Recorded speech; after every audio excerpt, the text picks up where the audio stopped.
All right, here we go for lesson 23, application problem and concept development. So we're talking about factors, composite numbers, and prime numbers. So Sasha says that every number in the 20s is a composite number because 2 is even. Okay, so we can say that 2 is even, right? But we're looking in the ones place, not the tens place, to see whether a number is divisible by 2. So Amanda says there's 2 prime numbers in the 20s. Who is correct? How do you know? Well, let's look at it. 20, 21, 22, 23, 24, 25, 26, 27, 28, 29, 30. All right, so let's just, well, take 30 out. All right, let's look at this. 20 ends in 0, so that makes it even. It's divisible by 2, so 10 times 2. It's divisible by 5 because it ends in 0, so 5 times 4. It's also divisible by 4 then, right? Okay, so it's not divisible by 3 because 2 plus 0 is 2. Not divisible by 3. So 20 is composite. 21, we have 7 times 3. So that's composite. 22 ends in 2. So that's divisible by 2. 11 times 2. 23, not divisible by 2. Not divisible by 3 because 2 plus 3 is 5. Not divisible by 4, not divisible by 5, not divisible by 6. So this is prime. 24 is divisible by 2, 12 times 2. And if it's divisible by 12, it's also divisible by 4 and 3. And it's also divisible by 6. Because 12 is divisible by 6, 12 is divisible by 4 and 3. So 24 is composite. 25, we know that it ends in 5, so it's divisible by 5, 5 times 5. So this is composite. 26 is divisible by 2, 13 times 2. And that's it for that one because 13 is a prime number. 27, 9 times 3. So these are both composite. 28 is divisible by 2 for sure. 14 times 2. And then 28 is also divisible by 7 because 7 times 2 is 14. And so then 7 times 4 actually is 28.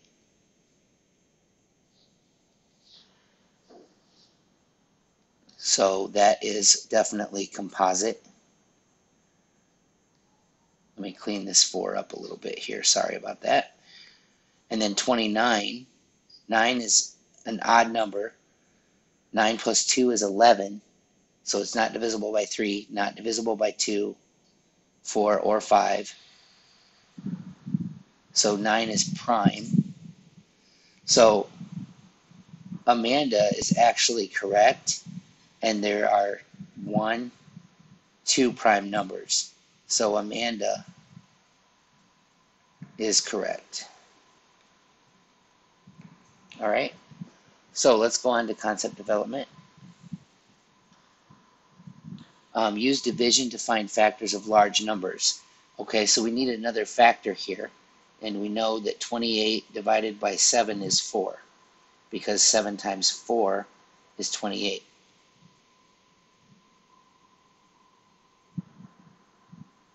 And then we also know 28 is divisible by 2 as well. And that would be 14. So then 28, yeah, it's divisible by, it's divisible by 1. 1 times 28. 2. 8 plus 2 is 10, so it's not divisible by 3. Divisible by 4, 7, and 28. All right, the next one. This is where knowing your basic facts is beautiful. 54,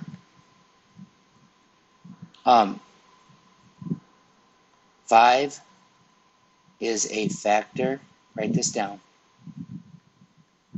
of all numbers with a 0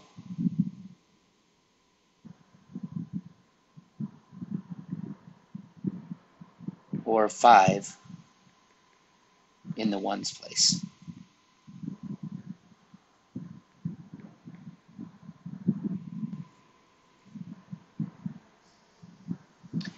So 5 is not a factor. 5 is not a factor of 54. But 54 is even, so it's divisible by 2, right? 54 is divisible by 2. 5 plus 4 equals 9, so it's divisible by 3.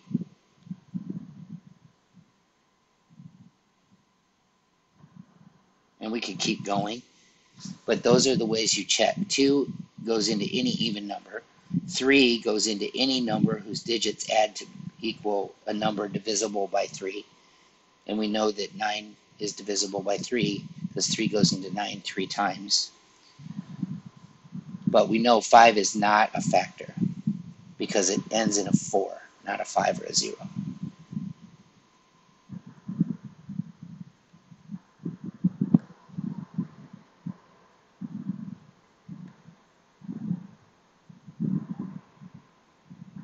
All right, 12 times 6. 6 times 2 is 12. Regroup the 1. 6 times 1 is 6, plus 1 is 7. So 6 and 12 are factors of 72. But then we can also break apart each of these. 6 breaks down into 2 times 3.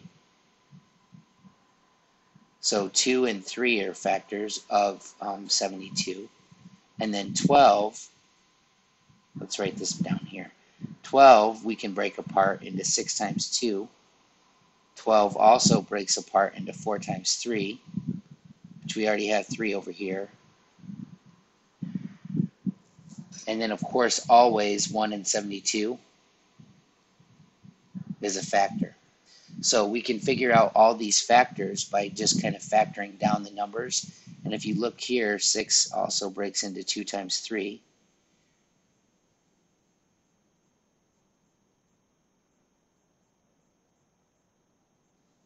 So we have 1, 2, 3,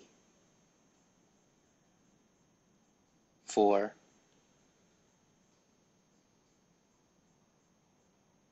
and there's a whole bunch more. There's 8. We know 8 times 9 is 72. So we have 8 and 9 also are factors. And we could just keep on going if we chose to. So that's the end of concept development. And now we'll go on to the problem set. Good job.